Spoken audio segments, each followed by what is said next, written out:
In this video, you will learn how to use Curos Disinfecting Caps for needleless connectors. Designed for use only with needleless connectors, this cap disinfects with foam that contains 70% isopropyl alcohol.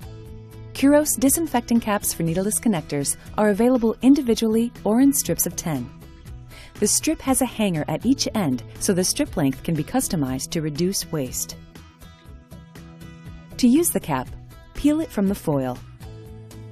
To attach the cap to a needleless connector, push and twist clockwise into place. This cap disinfects the needleless connector in 1 minute. These caps provide protection for up to 7 days if not removed. When you need to access the line, simply remove the cap and discard it. As long as the cap has been in place for 1 minute or longer, there is no need to scrub. Always follow your institution's protocol for sequential accesses when using Curos Disinfecting Caps. Each cap is single-use only.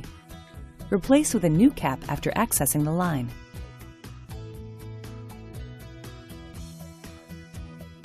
If the needleless connector is heavily soiled, it must be cleaned with an appropriate disinfectant before using a cap.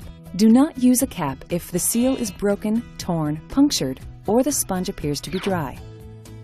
This green cap is for needleless connectors only. Do not use on open female Luers, such as stopcocks or catheter hubs.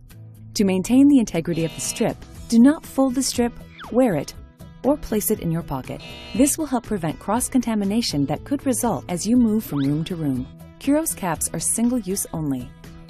Never reuse a Curos cap.